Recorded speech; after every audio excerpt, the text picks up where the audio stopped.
de la tribu judío de verdad, de la tribu de Benjamín,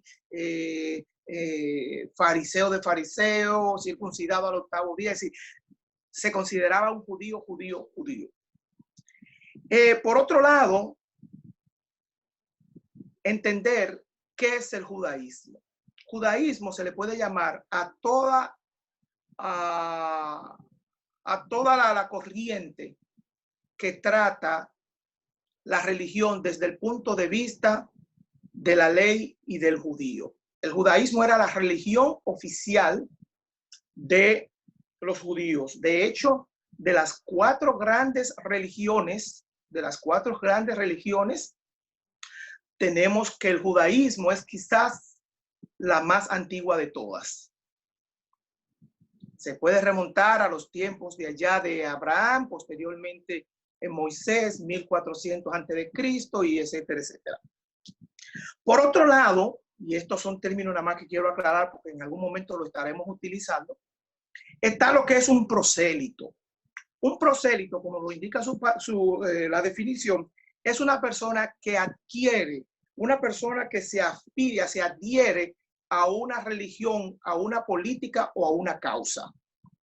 Por eso usted ve que en el libro de los Hechos, en el capítulo 2, dice que había en Jerusalén judíos y habían prosélitos.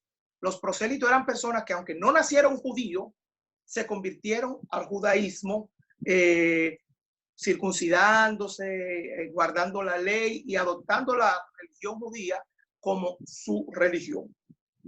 Por otro lado, tenemos lo que es el cristiano. Se le llama cristiano a los seguidores de Cristo.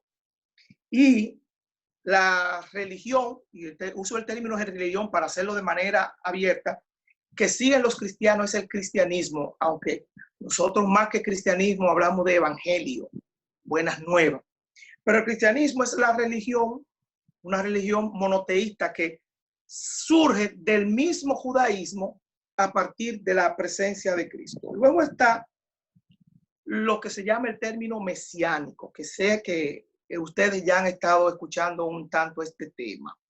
Y esto del mesiánico. Mesiánico significa pertenecer o estar relacionado con el Mesías. Y mesianismo no es más que un movimiento dentro de los propios judíos, y esto lo vamos a explicar en un momento, que acepta a Jesús como Mesías. El mesianismo como tal ha existido en Israel, en el pueblo judío desde siempre, porque ellos estaban acostumbrados a que siempre que el pueblo tenía un problema, llegara a un Mesías.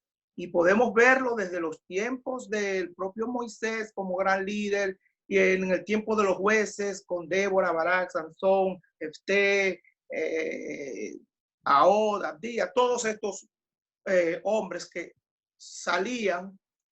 surgían como grandes libertadores. Y mesianismo, como le dije, es todo lo que se relaciona a la vida mesiánica. Y finalmente está el término judaizante, que no es más que una corriente que surgió en el mismo siglo I, que trató de que los nuevos conversos, los nuevos creyentes, también se adhirieran al judaísmo. Entendiendo estas aclaraciones, debemos explicar lo siguiente. Los judíos, como nación, y ya decíamos en las definiciones, su religión es el judaísmo. Aunque ahora mismo los judíos están viviendo una vida más secular que religiosa, recuérdense que el pueblo de Israel nació como un estado religioso. Y no es sino varios siglos después de su salida de Egipto que ellos tienen rey por primera vez. Recuérdense que luego de la conquista, ellos pasaron por periodos de Barak, de Débora y Barak, de Sansón, de Gedeón, en donde la mayoría de estos gobernaron, fueron jueces de Israel por periodos de hasta 40 años, dando a entender que desde el momento de la liberación hasta el momento de la monarquía, Israel se mantuvo bajo un gobierno totalmente teocrático y aún llegada a la monarquía, mantuvo de manera dividida, aunque en algunos momentos encontrados, en otros momentos siguiendo una línea paralela, encontrábamos la monarquía, pero como contraparte encontrábamos al profeta o encontrábamos al sumo sacerdote que representaba, de alguna manera, era el que representaba la presencia de Dios en todas las decisiones del pueblo. Entonces, los judíos,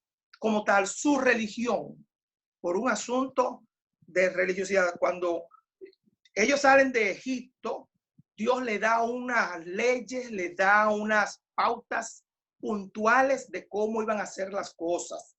Les dio pautas tan importantes como el decálogo, los 10 mandamientos, hasta asuntos tan del día a día como leyes sanitarias, leyes que tenían que ver con hasta cómo conducirse como sociedad. Si alguien te pide prestado la capa, tiene que no le quites esto. Si te coge alguien y pasan 7 años, en el 7º año se le perdona. ¿Qué pasa si encuentras un animal ajeno en el campo?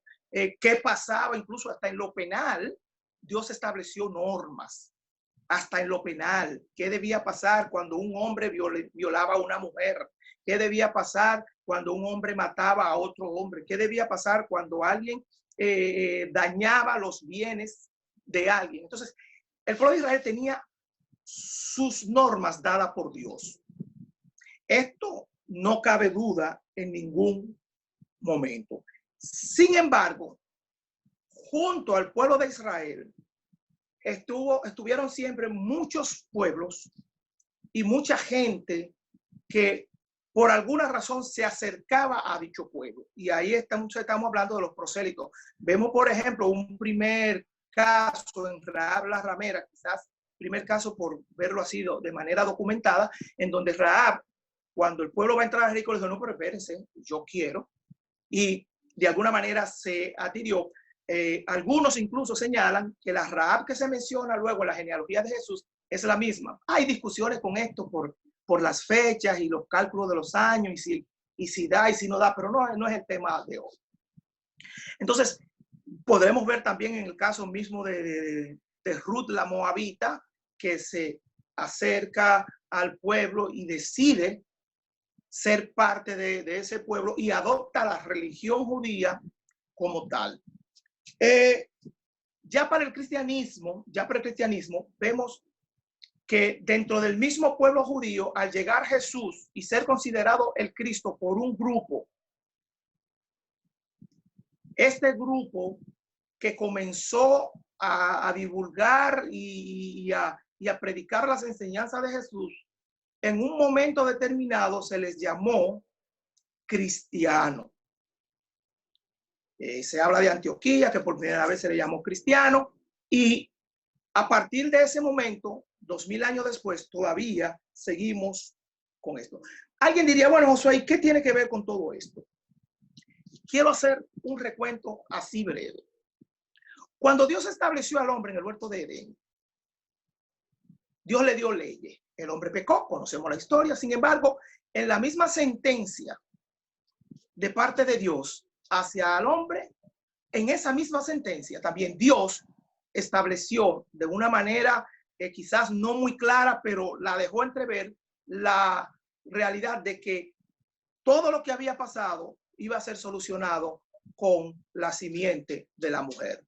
Y pondré enemistad, le dijo a la serpiente, entre tu simiente y la simiente de la mujer, y al final habrá una lucha. Ella te herirá en la cabeza, sin embargo, solo tú la podrás herir en el calcañar. Posterior a eso, ya Dios dio una palabra en donde de alguna manera se comprometía a resolver el problema de la humanidad, de su creación. Vemos en el caso de Noé, otro caso muy particular, que Dios decide destruir la creación. Dice que iba a destruir a todo ser vivo. Sin embargo, la Biblia dice, pero Noé halló gracia a los ojos de Dios.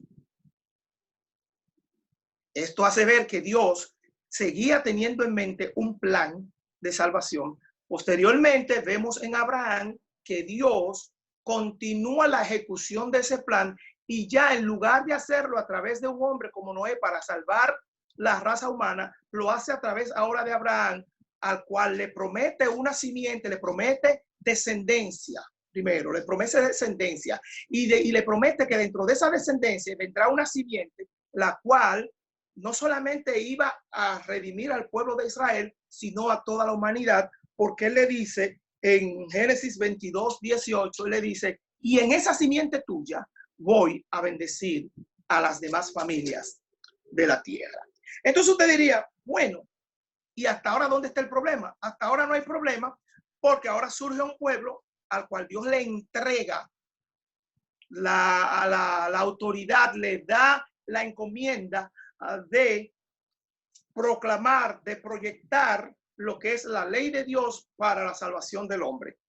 Sin embargo, sabemos que pasa el tiempo y llega Jesucristo. Y aquí entonces es donde tenemos el problema que nos atañe el día de hoy. Con la llegada de Cristo, y hay un versículo en Gálatas capítulo 4, versículo 4, dice, cuando llegó el tiempo, Dios envió a su Hijo nacido de mujer para condenar, nacido en la carne, para condenar al pecado de la carne. En otras palabras, en Cristo se da el cumplimiento de todo lo que se venía hablando aún desde Génesis capítulo 3. El problema está en que hay un pueblo, y alguien va a decir, este es un antisemita. No, hay un pueblo al que Dios le dio una orden, Dios le instruyó, Dios los preparó para que fueran el canal de la bendición que llegara a toda la humanidad, que se extravió en el camino. Y el apóstol Pablo se lo dice a los romanos. Le dice a los romanos, el extravío de ellos fue tal que Dios los separó, los cortó, los arrancó del tronco, los separó. Y entonces a los que siguen a Jesucristo, a los que aceptan a Cristo como Salvador, los ha injertado. Y Pablo incluso le hace una observación, le dice, y a ustedes los romanos no se crean que porque ustedes han sido injertados son la gran cosa, porque si él separó al que era Raba original, si ustedes no hacen el trabajo, a ustedes lo separan. Pero también ese es otro tema. Entonces, la llegada de Jesucristo creó una situación, un pueblo judío que no aceptó a Cristo, no aceptó a Jesús como su Mesías, como ese gran Salvador, como esa gran promesa hecha en Génesis capítulo 3, o como esa gran promesa hecha en Génesis capítulo 22. Y de alguna manera, ese mismo pueblo que estaba llamado a ser el receptor de Jesucristo, profetizado por Isaías, por Joel, por todos los profetas, toda la ley, incluso desde los días de Moisés, Moisés le dice al pueblo, porque Jehová levantará profeta en medio de ustedes, hablando de Jesucristo. David fue el gran hombre que habló de Cristo. Ese Salmo 2 es preciosísimo, cuando dice, pero yo he puesto mi rey sobre Sión, mi santo monte, yo publicaré el decreto. En otras palabras, ese pueblo al que Dios le dio esa oportunidad de ser el mensajero, de ser el transmisor de su gracia, se perdió en el camino. Vino Cristo, y la Biblia hay un versículo que es puntual. Dice, a lo suyo vino, es decir, Cristo vino a cumplir su misión, a cumplir para lo que él había sido enviado, pero su gente lo rechazó. Ese rechazo provocó, y así la Biblia dice, que a los que les recibieron, entonces, como un grupo los rechazó, a todo aquel que los recibió, les dio la autoridad de ser hechos hijos de Dios.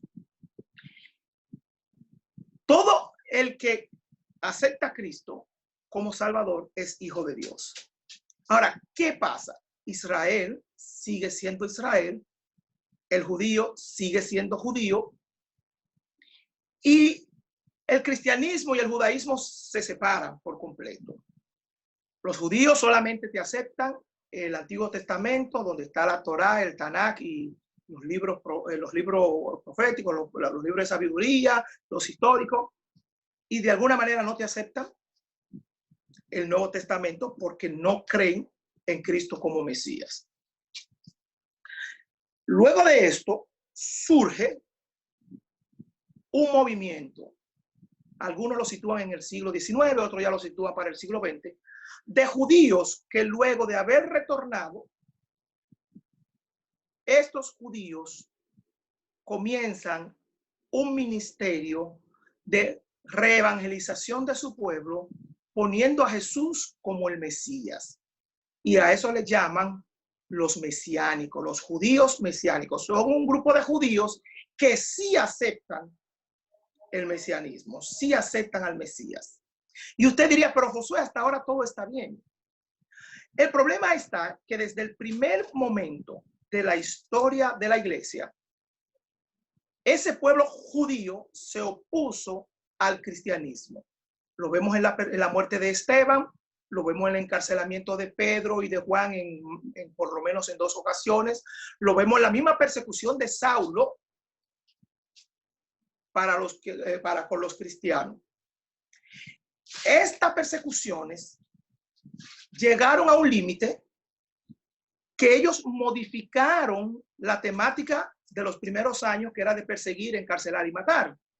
Y comenzó un movimiento de decirle, ok, sí, el aceptar a Cristo te permite acceso al Padre, pero tienes que hacerlo a través de la religión judía. A ese grupo se le llamó judaizante.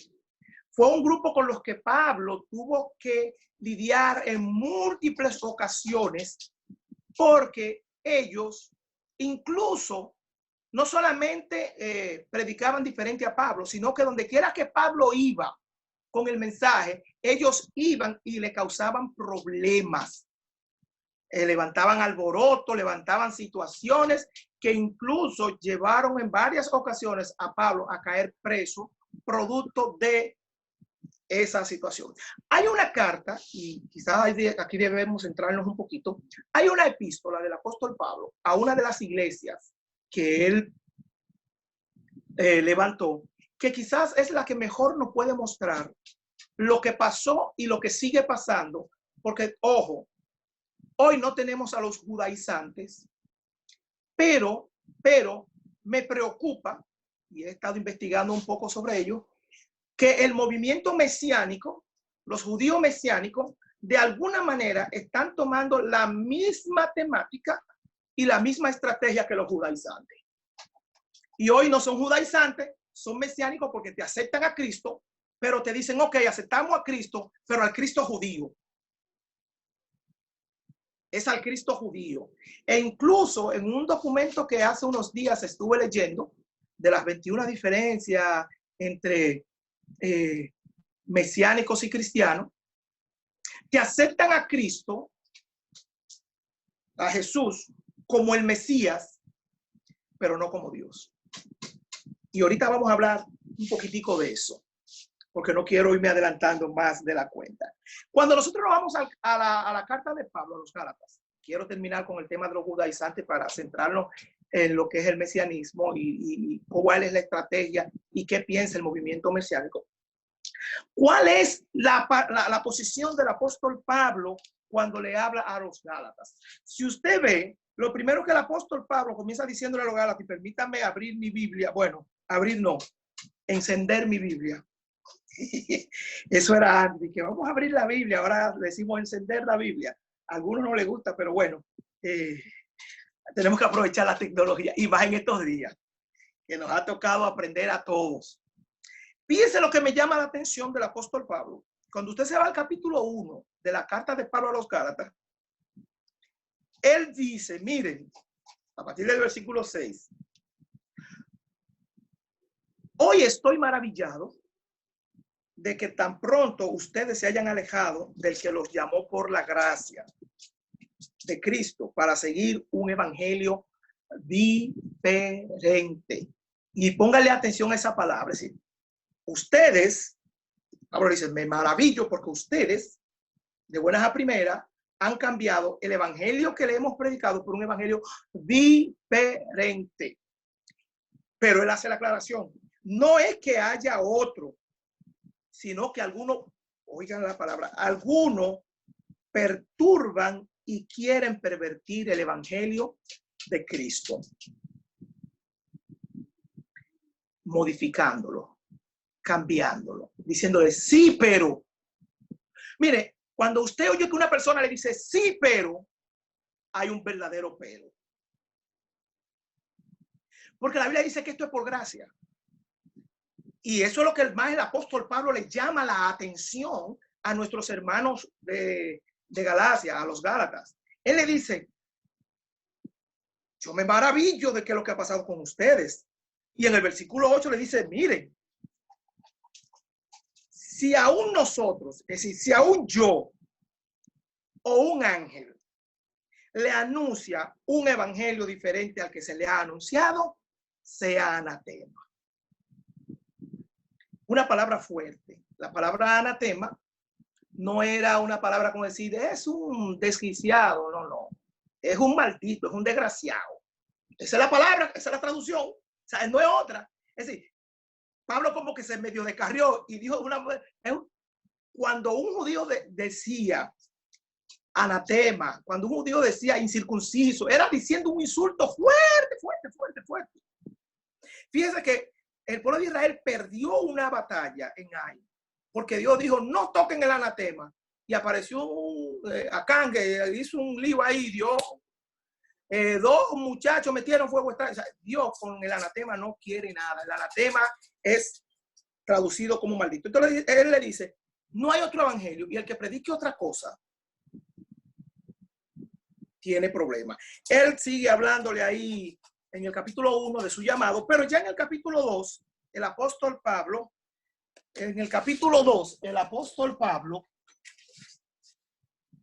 trabaja el tema de manera todavía más fuerte. Él comienza a hablarle de su experiencia, de cómo él inició el evangelio, cómo él inició el ministerio. Pero él le dice, miren, cuando yo volví a Jerusalén y comencé a trabajar con ustedes y a predicar el evangelio entre los gentiles, yo andaba con Tito, pero a Tito, con todo y si el griego, fue obligado a circuncidarse. En otras palabras, la presión a Pablo le comenzó desde el principio. Pero Pablo, en un momento determinado, tiene que decirle, no, señores, no puede seguir siendo así. Y en el capítulo 3, en el capítulo 2, cuando Pablo llega a Jerusalén, le dice, no, tú te sometes o te sometes. Eso es después de que Pablo convertirse, irse por allá a estudiar. En el capítulo 3, Pablo usa otro término difícil. Le dice, Gálatas insensatos. ¿Usted sabe lo que es un insensato? Un insensato es una persona que no tiene sensatez. La sensatez no es más que esa capacidad que tenemos nosotros de tomar las decisiones correctas en el momento correcto. Una persona sensata sabe tomar decisiones, una persona sensata sabe cómo conducirse, una persona sensata sabe qué hacer, cuándo hacer y qué hacer. Y Pablo los llama insensatos. Y utiliza otra palabra. ¿Quién los fascinó? El término fascinar aquí no es un término de decir, ay, ¿quién los convidó? No. Fascinar es el término que se utiliza para cuando tú deslumbras, cuando tú hipnotizas, cuando tú atonta a una persona. Fascinar es cuando haciendo un acto de opulosidad o de ostentación, yo hago que tú te sientas atraído a lo que yo represento. Entonces le dice, ¿quién los fascinó? Estar fascinado es estar enamorado, estar de manera desmedida por algo. Entonces dice, ¿quién los fascinó? ¿Quién los deslumbró? ¿Quién le trajo algo? ¿Qué fue lo que le trajeron a ustedes que los hizo cambiar tan rápido? Y termina diciéndole, porque ustedes lo fascinaron no solamente con algo, sino que lo fascinaron a dejar la verdad. Y como la fascinación viene por la vista, yo me permito hacer un paralelismo. ¿Ustedes se acuerdan de Adán y Eva? Dios le dijo a Adán, mira, hay un árbol que no se puede tocar. Pero Satanás introdujo en Eva una línea de pensamiento. Satanás introdujo en Eva una línea de razonamiento que el árbol que Dios había dicho que era feo, ella lo vio bonito. Es como cuando esa muchacha, todo el mundo le dice, ese tipo no, mire ese tipo no, y esa muchacha está fascinada y no le hace caso a nadie. Eso pasó con Eva. Dice la Biblia que a pesar de que Dios le había dicho una verdad, Satanás fascinó a Eva a tal modo que Eva, la verdad de Dios, se la cambió por la mentira. Y eso es lo mismo que dice el apóstol Pablo en el capítulo 1 de Romanos, que fueron gente que dejaron la verdad y se volvieron a la mentira. Y Eva no solamente vio, sino que vio que el árbol era bueno y que era agradable y que era codiciable para alcanzar sabiduría, y terminó comiendo y dándole a su marido Adán. Esto es lo mismo que ha pasado en la iglesia de los Gálatas. Le vinieron diciendo, sí, pero mira, pero esto, pero aquello. Y ellos de buenas a primeras, pero ven acá, tenemos a Cristo, y si aparte de tener a Cristo, vamos a tener esto también. Y se fascinaron. Y Pablo dice, terminaron por el Espíritu y ahora van a terminar por la carne. Pablo los llama a esta reflexión de que si van a terminar por la carne. Y podríamos pasarnos muchos pasajes en donde Pablo tiene que, de alguna manera, lidiar con este movimiento, a tal punto que hubo un momento que hubo que hacer hasta un gran concilio. Hubo que hacer una gran reunión, y en donde estuvo Pablo y Bernabé, en donde estuvo Pedro, y en donde tuvieron muchos otros, y terminaron una reunión en donde ellos tuvieron que discutir. Dice que discutieron por muchos días, y luego de la discusión por muchos días, terminaron diciendo, porque ha parecido bien al Espíritu Santo y a nosotros no imponerle otra carga. Y entonces le dice, mire, aléjense de los sacrificados a los ídolos, aléjense de toda fornicación, no coman ahogado, etcétera, etcétera. Y de lo demás, tranquilo, que eso ustedes no necesitan. Y eso por causa de los judíos, pero ellos tienen a quien le lea a Moisés en su sinagoga. ¿Usted quiere ser judío? Sea judío. Ahora, Pablo le dice a los romanos, hay un problema con el tema de la ley, porque el que se va por la ley tiene que cumplir la ley. Y Pablo descubrió que por la ley nadie se salva. ¿Recuerdan ese pasaje de Pablo? Dice, yo quiero hacer la cosa que dice la ley, pero finalmente mi cuerpo se resiste. Y termina diciendo más, doy gracias a Dios por Jesucristo. Esa lucha entre cristianismo y judaísmo nos ha llegado hasta el día de hoy. Ya no con judíos que quiere que usted se circuncide, sino con un sector del judaísmo que acepta a Cristo, son mesiánicos. Déjeme decirle que son muy parecidos a los judaizantes en el sentido de que los judaizantes no eran inconversos, no eran gente que renegaban, eran gente que se habían convertido. Recuérdense que los primeros 8,000 creyentes no fueron gentiles. Los que se convirtieron el día de Pentecostés en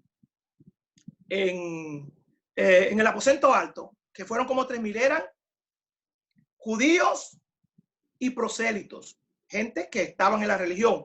Los que se convierten en el templo de Herodes, que algunos dicen el pórtico de Salomón, esos eran personas que realmente eran judíos, porque usted sabe que al templo el gentil no iba, el gentil tenía que quedarse en el patio de los gentiles. Los que estaban ahí adentro no eran gentiles. Entonces, de ahí ha venido esa lucha siempre, en donde el judío entiende que para alcanzar a Jesucristo para alcanzar la salvación, hay que hacerlo a través del judaísmo. ¿Qué pasa con la nueva corriente judaizante? Hoy vemos, y en nuestro país ya se está diseminando mucho, hemos ido a lugares en donde hemos visto muy notable la presencia de estas personas. Son personas que aceptan a Jesucristo, que creen en Jesucristo como el Mesías, que creen que Jesucristo es el Mesías, creen que Jesucristo vino a liberar al pueblo de Israel, no a cualquiera. Porque ellos siguen empeñados en que todo es para el pueblo de Israel y que para nosotros conseguir cualquier cosa tiene que ser a través del pueblo de Israel. Por esa razón, cuando Pedro es invitado a casa de Cornelio, a pesar de que el Señor le dice y le habla en visión, él se lleva a un grupo de testigos, y cuando el Espíritu Santo desciende sobre los que estaban en casa de Cornelio, él dice, ¿y qué hacemos ahora? Porque nosotros los dedicamos, pero el Espíritu Santo está dando aprobación de que sí. Y Pablo después incluso lo menciona en el mismo libro, la Carta a los Gálatas, tiene que llamarle la atención a Pedro, porque Pedro, de alguna manera, estaba viviendo una doble moral, él le dice hipocresía.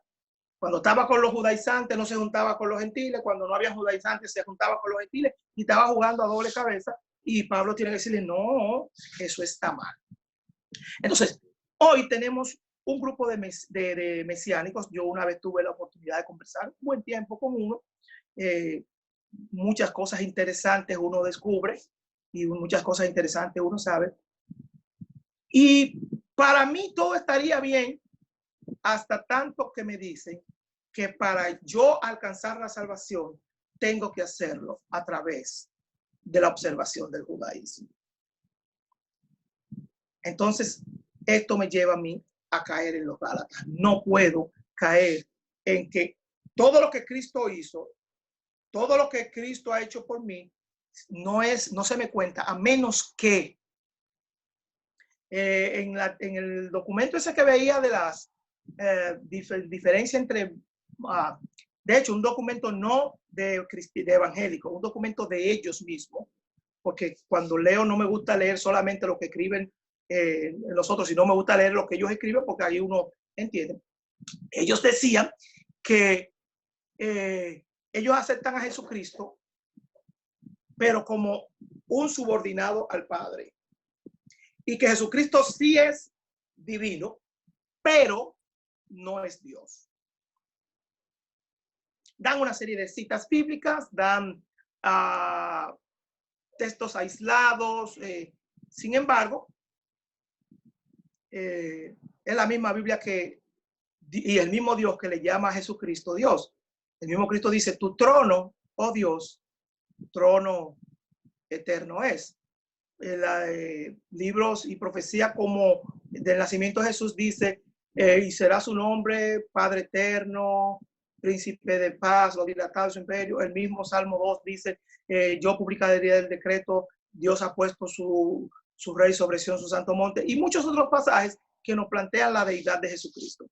A usted tan pronto ese sector me desmonta la deidad de Jesucristo, me está desmontando la Trinidad por completo. No creen en la Trinidad, no creen en el Espíritu Santo, como el Espíritu Santo es una fuerza que ejecuta la voluntad de Dios, pero no es Dios. Y Pedro le dice, por cuanto no le has metido a Dios. Pedro le pregunta a la niña, ¿por qué le mientes al Espíritu Santo? Por cuanto no le has metido a hombre, sino a Dios. Y no sé por qué Pedro lo dice, parece que Pedro se equivocó ahí. Pedro no conocía bien. Lo grande del caso es que Pedro era judío. Lo grande del caso es que Pablo era judío.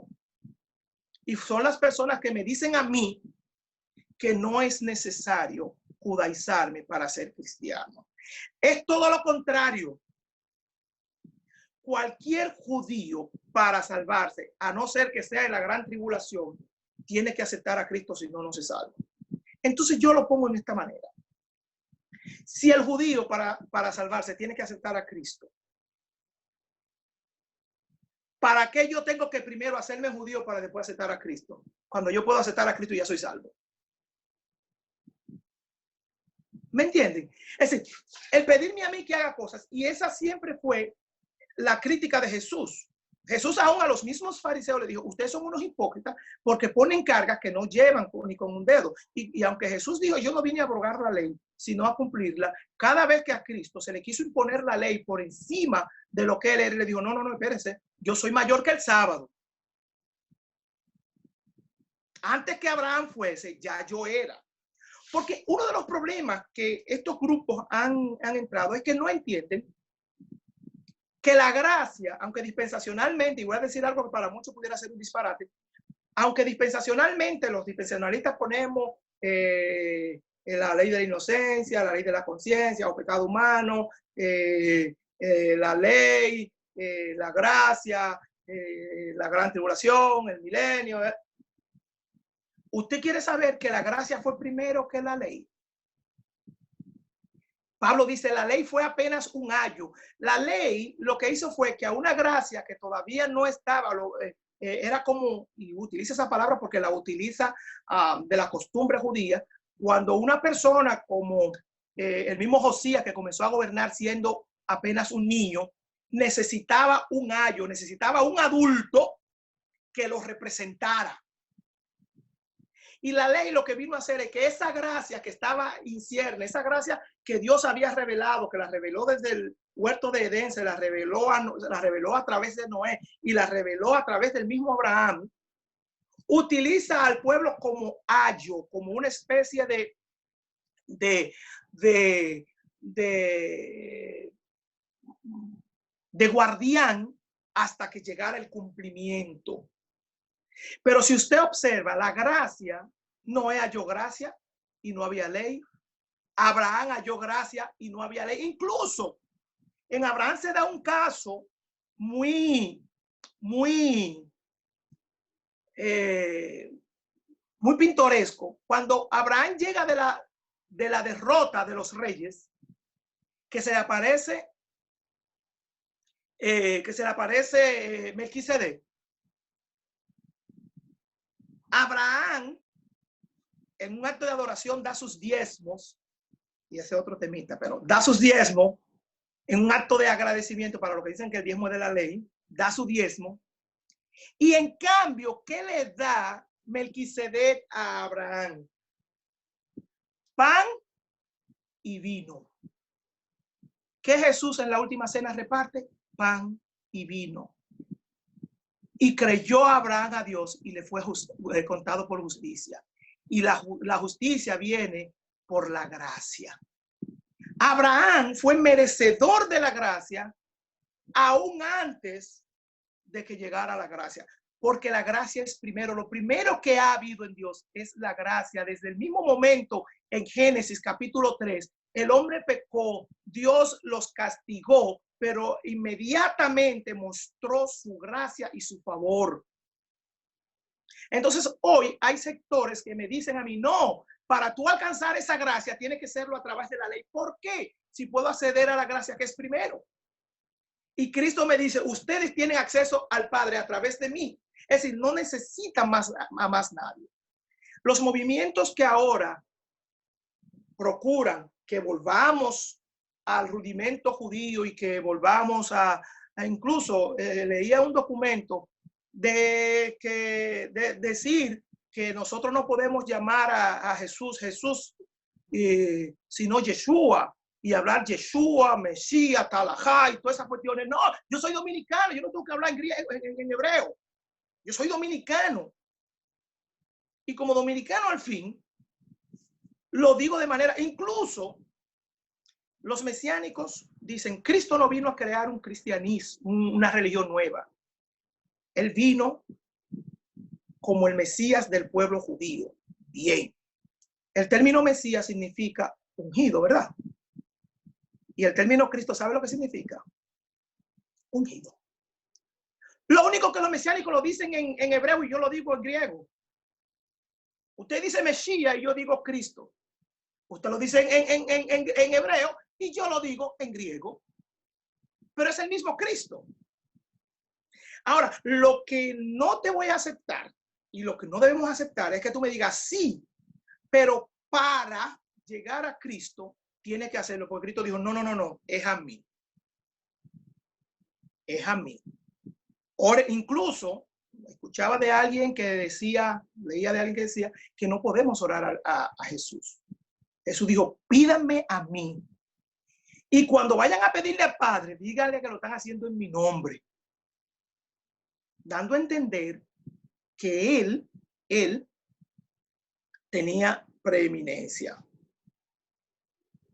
Entonces, ¿por qué no tengo que hacerme judío? Porque si me hago judío, luego de ser judío, para alcanzar la salvación, tengo dos opciones. O espero la gran tribulación, en donde cuando Cristo venga a pelear por su pueblo, todo Israel será salvo, o acepto a Cristo. Hay un versículo que el apóstol habla y es interesante, que él dice que de los dos pueblos, judíos y gentil, él hizo uno. Ya no estamos hablando de un pueblo, ya estamos hablando de un Cristo, de un Mesías, de una relación que nos lleva al Padre. Jesús dijo, yo soy el camino, no el judaísmo, yo soy el camino, yo soy la verdad y soy la vida. Nadie viene al Padre si no es por mí. En otras palabras, es a través de Cristo, es a través del Mesías que tenemos acceso al Padre, es a través de Jesús. La ley, la religiosidad, e incluso dentro del mismo cristianismo a veces ponemos una serie de normativas que son obstáculos. No, Cristo dijo, esto es libre viniendo a través de mí. El mesianismo cree en Jesús, pero no en el Jesús que nosotros creemos. Cree en el Jesús judío, e incluso algunos llegan a decir que el mesianismo es un sincretismo entre el judaísmo, el cristianismo y el islamismo, porque ven a Jesús en un término intermedio, lo mismo que hace el islamismo, que ve a Jesús como un gran profeta, no como Dios, porque Dios solo hay uno. Ahora, ellos no manejan la doctrina de la Trinidad como nosotros. Ellos no manejan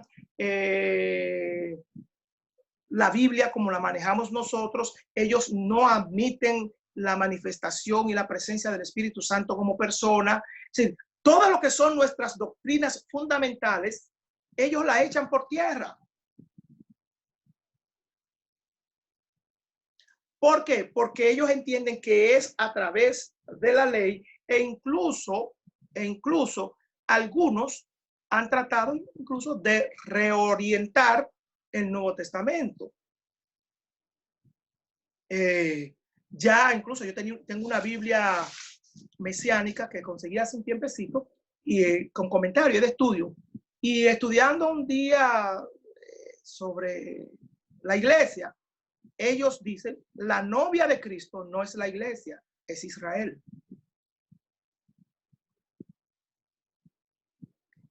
La novia de Cristo no es la iglesia, es Israel. Nos vamos a salvar no porque me arrepienta de mis pecados, no porque acepte a Cristo, sino por ser judío, por observar la ley, por hacer las cosas que dice la ley. Entonces volvemos al libro de Gálatas, a la carta a los Gálatas. Comenzar por el espíritu y terminar por la carne. Incluso en un momento Pablo le llama a los hermanos romanos y dice, la verdadera circuncisión no está en la carne. Incluso se va más lejos y dice, mira, si un circunciso peca, ¿de qué le sirve su circuncisión? De nada. Ahora, si un incircunciso hace lo que es de la ley de Dios y obedece la ley de Dios, esto le es igual que la circuncisión. Incluso llama la atención, dice, la circuncisión no tiene que estar en la carne, en el prepucio. Pablo, en un momento determinado, que lo estaban cuestionando, él dice, no, a mí nadie me venga a molestar, porque ustedes llevan en su carne la señal de la circuncisión, pero yo llevo la señal de Cristo. Y en un momento, en una carta, yo tenía ese pasaje por aquí, de hecho, en Filipenses capítulo 3, y esto hay que leerlo, hermanos. porque cuando preparaba el material y veía Filipenses capítulo 3, él le dice, mira, dentro de muchas cosas, prosigo al blanco de la soberana vocación, etcétera, etcétera, etcétera. Pero él le dice, miren, yo, que soy judío, que lo hago todo bien, el versículo 3 dice, aunque yo tenga también de qué confiar en la carne, porque él era judío, si alguno piensa que tiene de qué confiar en la carne, yo más, circuncidado al 8º día, del linaje de Israel, de la tribu de Benjamín, hebreos de hebreo, en cuanto a la ley fariseo, en cuanto al celo perseguidor de la iglesia, en cuanto a la justicia que es en la ley irrepresible. Versículo 7. Pero cuantas cosas eran para mí ganancia, las he estimado como pérdida por amor de Cristo. Es decir, todo eso que representa el judaísmo, circuncidado al 8º día, de un linaje que él podía distinguir, mira, mi linaje, yo soy de esta tribu, fulano, yo, abuelo, nieto de fulano, tataranieto de fulano, fariseo. Ser un fariseo era una de las sectas, era uno de los grupos que tenía posición social en Israel. Incluso dice, yo llegué a perseguir a la iglesia. Pero todas esas cosas, todo eso, no tenía ningún valor ante lo que significa conocer a Cristo. Entonces, si Pablo, que tenía todo eso, lo dejó de lado por creer en Cristo, por aceptar a Cristo, por estar en Cristo, ¿qué gano yo recogiéndola? ¿Qué gano yo? Y él sigue diciendo, y ciertamente aún estimo todas las cosas como pérdida por la excelencia del conocimiento de Cristo Jesús, mi Señor, por amor del cual lo he perdido todo y lo tengo por basura para ganar a Cristo y ser hallado en él, no teniendo mi propia justicia que es por la ley, sino por la que es por la fe de Cristo, la justicia que es de Dios por la fe. Y sigue hablando en este sentido. En otras palabras, un gran peligro que corre la iglesia hoy es querernos o dejarnos involucrar por personas que sacan a Cristo del centro y ponen a la religión. Lo hizo el pueblo judío en los días de Pablo y compañía. Lo hizo la Iglesia Católica durante más de 10 siglos hasta que hombres como Martín Lutero se levantaron y dijeron, no, esto es por fe, no por obras. Y 500 años después hay grupos que están diciendo, sí, es por obra. Oye, la Biblia dice que no es por obra, que no es por las obras de la ley, que es por la fe en Cristo. Y vamos a seguir 2000 años después, siguiendo que por las obras de la ley, como sugieren algunos neojudaizantes, por ponerle un término. No.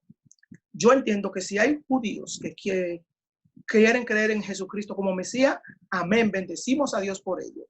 Pero no me diga a mí que para yo llegar a Cristo tengo que hacerme judío.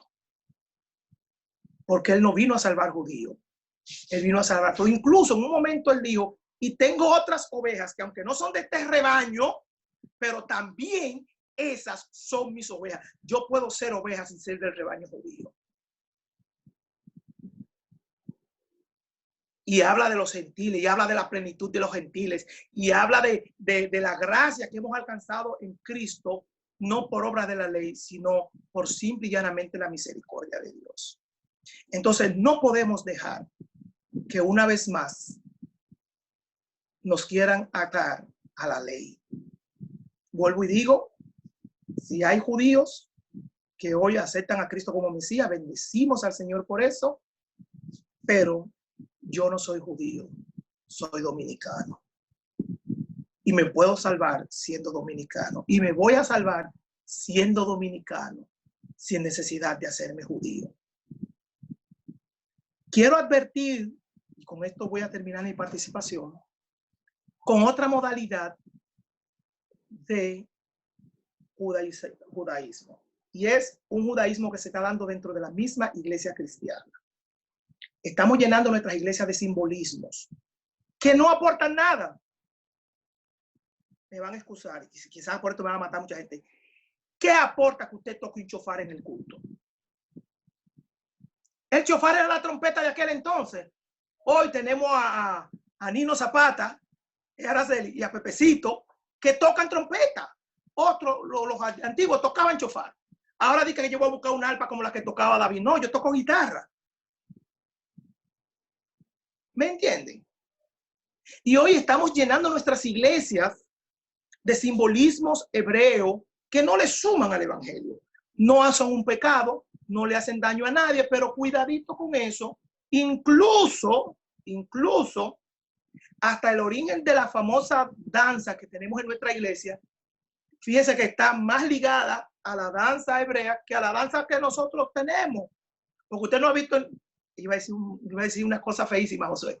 Usted no ha visto un perico ripiado en la iglesia, así que la danzarina danzando un perico ripiado. Esa es nuestra música. Danzamos muy a los hebreos, muy a... Bien, yo no tengo problema con eso.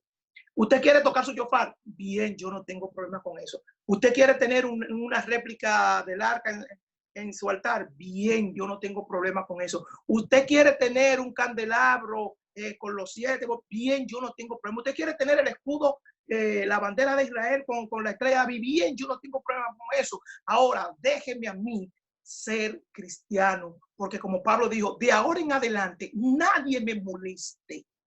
Porque si bien no llevo otra marca, llevo la marca de Jesucristo. Y es la única que necesito, la marca de Jesucristo, ese sello que Él me pone al momento de mi conversión.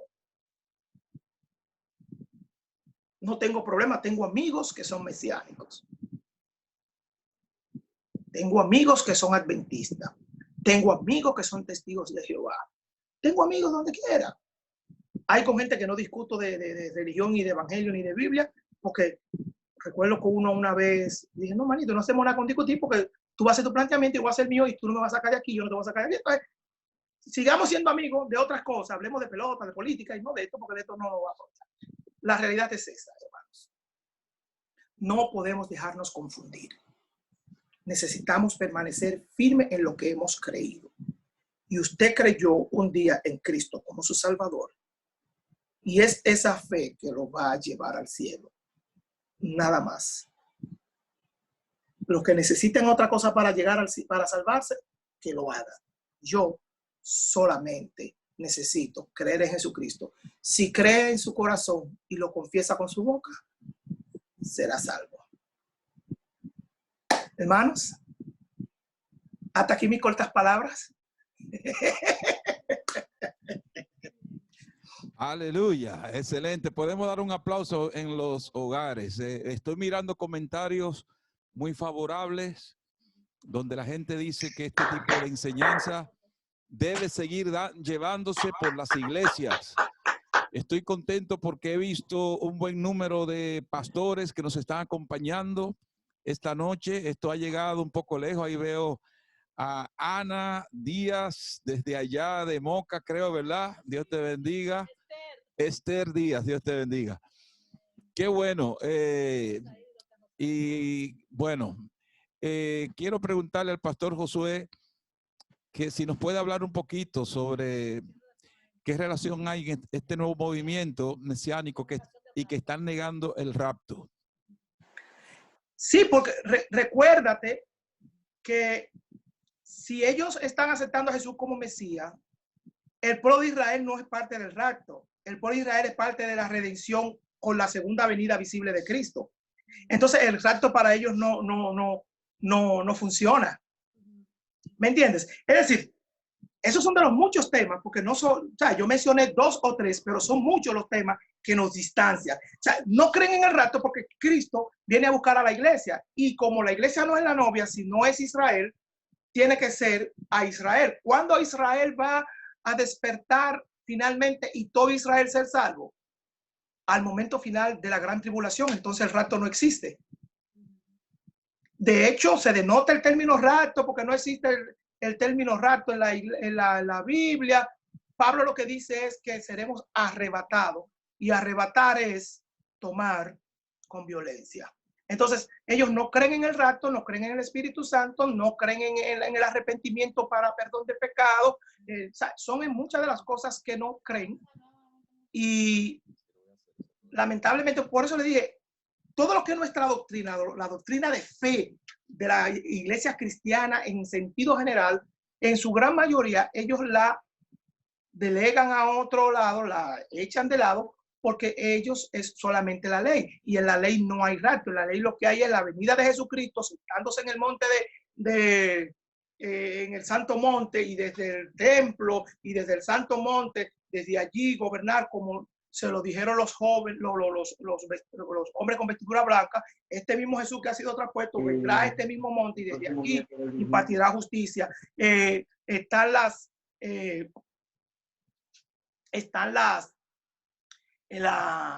profecías de Daniel, donde habla de esa gran roca que se levanta y destruye las estatuas, y todos estos términos. El mismo Joel, que habla de la venida del Hijo de Dios de manera visible. Por eso ellos no creen en el rapto. De hecho, peor aún, muchos de nosotros ya a nivel de iglesia cristiana tampoco estamos creyendo en el rapto. Veo como que Josué y Araceli se nos fueron. No, estamos aquí. Bien. Lo que pasa es que entró otra persona, ok.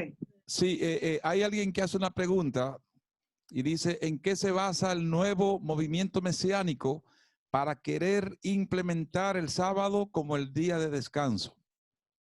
Por lo mismo, el nuevo movimiento mesiánico, ellos se basan en la ley, y la ley dice que hay que guardar el sábado. O sea, la ley dice que hay que guardar el sábado, y entonces ellos dejan de lado la ley, hablan de que el domingo eso fue con Constantino, porque si Constantino quiso agradar a los paganos, y entonces movió del sábado al domingo, porque ellos adoraban al dios Sol. Todas esas cosas se mencionan y se ratifica en el sábado. ¿Por qué? Porque ellos creen en la ley, en todo el cumplimiento de la ley, y uno de los preceptos de la ley es guardar el sábado. Jesús tuvo que decirle, no, señores, el sábado no está hecho para gobernar el hombre. Incluso le dijo, yo soy mayor que el sábado. Entonces ellos no aceptan sábado, no aceptan domingo, no aceptan ningún día. El día de ellos es el sábado, porque es el día de descanso, el día que Yahvé, el día que Jehová destinó para descansar. Entonces, todo lo que es de la ley, ellos lo aceptan. Por ejemplo, veía otro apunte que ellos hacían, es que prójimo, utilizando la parábola del buen samaritano, no es todo el mundo. Nuestro prójimo no solamente son los que cumplen la ley. El que no cumple la ley no es prójimo nuestro. O sea, porque lo de ellos es cumplir la ley. Ellos quieren aceptar a Cristo como el Mesías, pero seguir cumpliendo la ley, seguir cumpliéndolo todo como un judío normal, que era lo que le pasaba a Pedro. Y Pablo tuvo que decirle, no, así no. Dejen que usted quiere cumplir la ley, cúmprala. Incluso la Biblia dice que el que por ley peca, por ley será juzgado, y el que si la ley peca, sin ley será juzgado. Entonces, todo lo de ellos es la ley. Para ellos es una profanación trabajar en el sábado, y es una profanación que nosotros descansemos el domingo, porque están diciendo que estamos adorando al domingo, que representa al dios Sol. Y de ahí usan la palabra que en inglés Sunday, que es el domingo, es día de sol. La traducción al español de sol. Entonces, realmente ellos ven al domingo como un día pagano, y que realmente el día sagrado es el sábado. Ellos solamente aceptan 3 fiestas al año. 3. La Pascua, la fiesta de los tabernáculos, y bueno, la otra ahora no sé si es Pentecostés o la otra no recuerdo, y el sábado, que para ellos es sagrado, porque recuérdense que los mesiánicos siguen siendo judíos. A los mesiánicos les pasa lo mismo que Martín Lutero, que Martín Lutero reformó la iglesia, pero siguió siendo católico, y por eso muchas reformas no fueron concluyentes. Por eso todavía 500 años después la iglesia cristiana está arrastrando cosas de la iglesia católica, porque no hubo una desvinculación completa. Aleluya. Qué tema tan interesante. Hay muchas preguntas, pero bendigo a Dios por la obra de Jesucristo, que cuando murió en la cruz, una de las cosas que ocurrió fue que el velo del templo se rasgó en dos. Y ahora nos dice la palabra, entren confiadamente al trono de la gracia. O sea, ya no necesitamos un intermediario, un sacerdote. Él nos hizo en Cristo reyes y sacerdotes y podemos entrar confiadamente, directo, sin intermediario, al trono de la gracia por Cristo Jesús. Amén. Amén. Alguien hace la pregunta no sé si Lisbeth me la puede ubicar aquí, la pregunta de Carmen Soto para leerla como ella la explicó un poquito ahí. Ahí dice, explicar que ellos dicen que de haber rapto, Jesús entonces vendría 3 veces, o sea que habría 3 venidas. Bueno, esa parte no la manejo. Debe ir porque muchos no entienden que entienden el rapto, ¿verdad? Como una venida en sí misma. Y luego, después de la gran tribulación, el Señor regresa y pone los pies ya en tierra. Ahí sería la tercera venida. Entonces, yo he estado explicándole recientemente a la iglesia que lo que pasa es que la segunda venida se divide en 2 partes. La primera parte es el rapto y luego donde solamente el Señor levanta su iglesia, pero Él no pone su pie acá para dar comienzo a las bodas del Cordero, la gran tribulación aquí en la tierra, y luego que al final de los 7 años es que realmente pone los pies aquí. Ahí es. De hecho, Pablo es el que dice, no nosotros, Pablo es el que dice, acerca de la venida del Señor, no quiero que ignoren, porque Él vendrá y da una serie de detalles. Pero después, más adelante, Él dice, miren, porque el Señor mismo, con voz de mando, con voz de arcángel y con trompeta de Dios, descenderá del cielo y los muertos en Cristo resucitarán primero. Luego nosotros, los que vivimos, los que hayamos quedado hasta su venida, seremos arrebatados para recibir al Señor en el aire y así estar con Él. En ningún momento en este pasaje el apóstol habla de un posicionamiento de Cristo aquí en la tierra. Ahora, incluso hay un libro que yo lo recomiendo mucho, aunque el hermano Tim LaHaye es medio novelesco, porque él tiene su espíritu de novela, el escritor de Dejados Atrás. Él tiene un libro que yo no sé si ustedes recuerdan, pastores, que lo dimos en escuela bíblica, Apocalipsis sin velo. Apocalipsis sin velo, que duramos unas 40 semanas estudiando Apocalipsis a través de ese libro. Él dice que para entender bien esto del Apocalipsis, tenemos que saber situar cada escena dónde ocurre. Las escenas que ocurren en el cielo, las que ocurren en la tierra y las que ocurren, es decir, tanto en el tiempo como en el espacio. Y entonces muchas veces nuestras confusiones se dan porque hombres como Juan, que a pesar de ser cristianos, eran judíos también. Esa es una de las grandes situaciones. Eran judíos.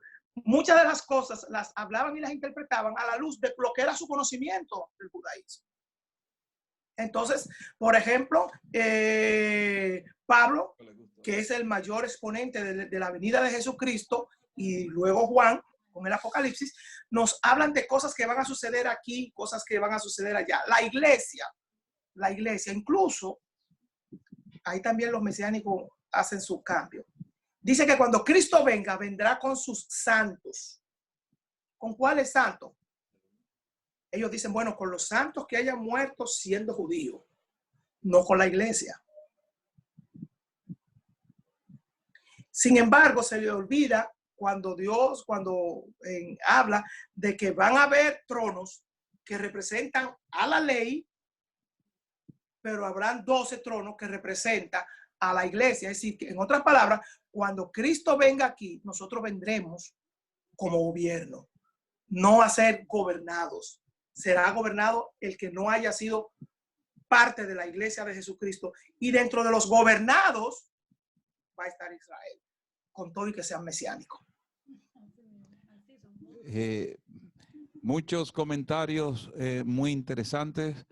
El tema de las dispensaciones que usted mencionó también ha concitado interés y más adelante luego le invitaremos para que tratemos ese tema donde una hermana dice que la gracia ha estado presente en todas las dispensaciones. Amén. Amén. Amén. Eso es así. Ahí tenemos un comentario de pastores, de Padre Las Casas en Asua, amén, que están diciendo, ¿verdad?, que este tipo de estudio debe seguirse llevando por las iglesias. No sé si Lisbeth me lo puede ubicar ahí.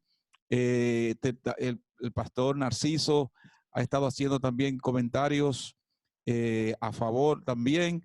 Así que esto ha estado maravilloso. Yo voy a abrir por si alguno quiere hacer alguna pregunta más.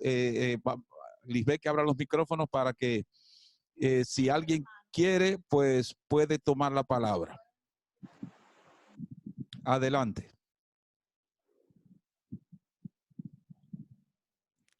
Pastor. Sí, hermana Santa, desde España. Sí, más que una pregunta, es un consejo. Yo tengo una hermana, bueno, que ahí está mi hermana Ketty también que está escuchando, que le mandé la invitación. Y nosotras, porque nosotras venimos de una iglesia metodista. ¿Qué pasa? En la metodista, el Espíritu Santo lo dejan de un lado. Gracias le doy a Dios que fuimos bautizadas por el Espíritu Santo. Amén. Pero una de estas hermanas, ella tiene un ministerio en Estados Unidos. Entonces ella está estudiando las raíces hebreicas, ¿no? Entonces, claro, ella me mandó la invitación para que yo me una a los cursos que están dando. Pero hay una cosita que ella, estuvimos el otro día en Zoom, y claro, ha dicho que en la Biblia no se encuentra la Trinidad. Claro, ya está sacando al Espíritu Santo de lo que le da forma al Evangelio, porque en realidad yo entiendo que sin el Espíritu Santo nosotros no podemos hacer nada, ni tenemos transformación ni nada. Entonces, claro, ella ayer incluso me dijo que hoy había un estudio y que era muy interesante porque a mí me gusta estudiar. Yo estuve 4 años en la universidad, pero no tanto en la universidad, porque en la universidad muchas veces dejan el Espíritu Santo fuera. Pero en la universidad que yo estudié, enfocaba mucho el Espíritu Santo, porque en realidad el Espíritu Santo es el eje, aparte de Jesucristo, que por él somos salvos. Entonces, yo quisiera saber si, claro, hay algo, hace más de un mes que ella me invitó, pero hay algo que me detiene a no ir. Yo sé que es importante aprender, porque así no seremos engañados, pero claro, yo estoy asombrada porque ella ha cambiado tanto, porque incluso ella hablaba en lengua y todo, y como que lo ha dejado todo eso al lado, entonces eso me tiene un poco inquieta. Miren, es importante, yo como maestro, y Josué y Araceli lo saben, por ejemplo, yo doy un curso de acreditación de maestro para maestros de escuela bíblica, y en una de las clases que yo doy, yo los mando a ellos a leer el primer libro de los Macabeos, un libro apócrifo, porque el cristiano no debe tenerle miedo a leer, a escudriñar. En un momento, Pablo habla de verlo todo, pero solamente retener lo bueno. El problema mayor está en que muchas veces nos exponemos a corrientes, a ideas, y nos pasa como a la iglesia de los Gálatas, era una iglesia joven, nueva.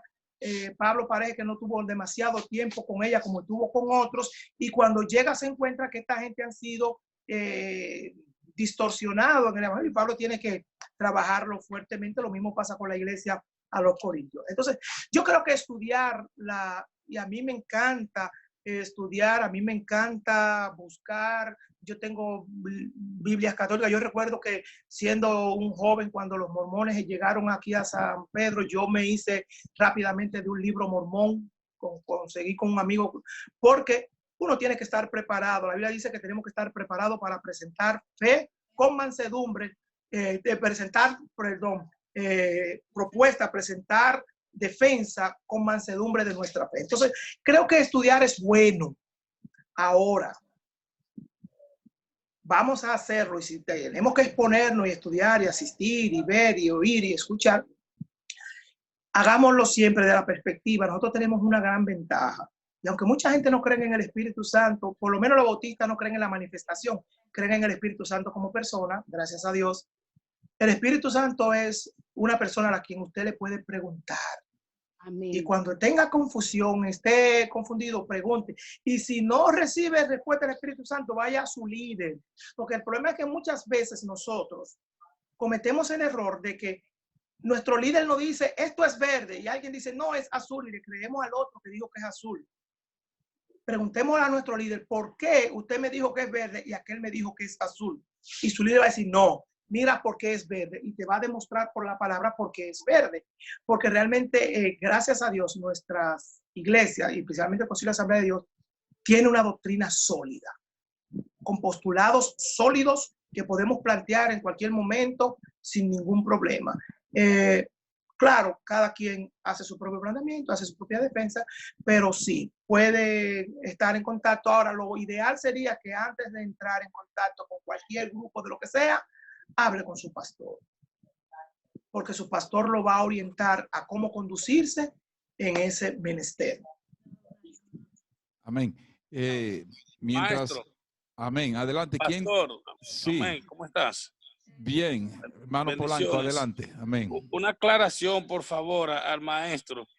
Cuando Martín Lutero, que era un protestante de la Reforma, protestó por lo que fue la herejía y por lo que fue la indulgencia, ¿qué beneficio ha tenido eso en el día de hoy para la iglesia evangélica?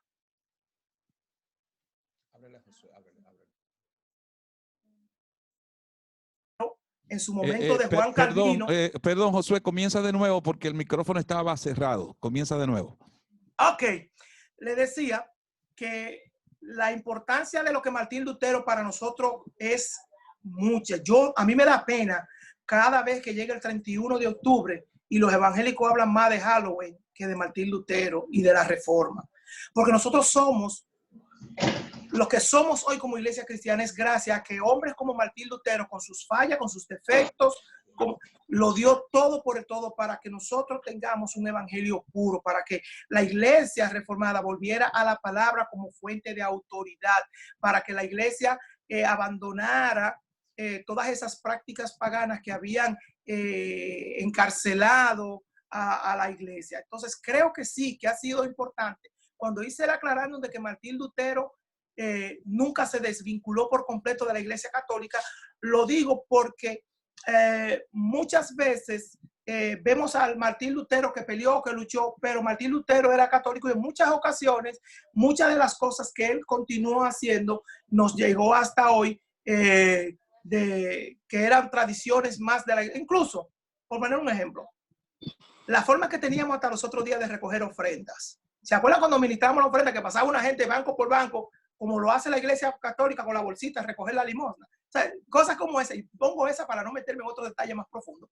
Entonces, lo decía por eso, pero claro, somos lo que somos hoy, gracias a Dios, porque despertó en el espíritu de hombres como Martín Lutero, como Juan Hus, como el mismo Calvino y otros antes que ellos, como Savonarola, como Pedro Baldo, como los avienses, como toda esa gente que fueron despertando, porque la iglesia recuerda que duró 10 siglos, desde el siglo IV con la conversión de Constantino hasta el siglo XIV, siglo XV, con la reforma de la iglesia, siglo XV con la reforma de la iglesia, duramos 10 siglos bajo el oscurantismo de la iglesia católica.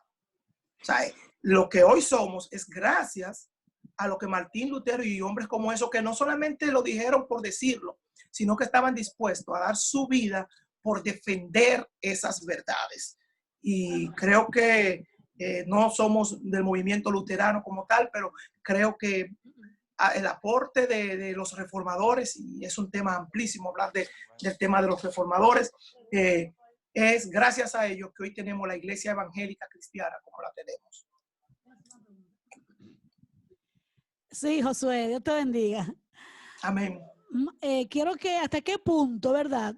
Nosotros tenemos que hacer el equilibrio, porque el hebreo siempre lo estudiamos, el hebreo, ¿verdad? Para poner en contexto mucha verdad bíblica, siempre hemos estudiado el hebreo, lo dan en el Instituto Bíblico y todo eso, pero ahora hay una corriente que todo es en hebreo y nuestros hermanos están estudiando en universidades en hebreo y de ahí salen unos códigos que se están desatando. Entonces yo quiero que tú me des el punto de equilibrio entre ambas cosas, entre el extremo de todo que sea hebraico, los códigos hebreos, y entre lo que es estudiar el hebreo para conocimiento de la palabra. Mira, suelo decir de manera jocosa que me da pena de que tantos hombres dieron su vida por traernos la Biblia a nuestro idioma y ahora nosotros queremos predicar en hebreo o predicar en griego. Por eso a mí me gusta predicar en español. Cuando tengo que ir al griego o al hebreo a buscar un término para una mejor claridad, para conocer el origen de una palabra. Por ejemplo, para lo que hablamos hoy, Mesías, yo tuve que buscar el término Mesías, tuve que buscar el término Cristo, ver en qué punto, bueno, el término Cristo es la traducción griega del término hebreo Mesías, que significa un.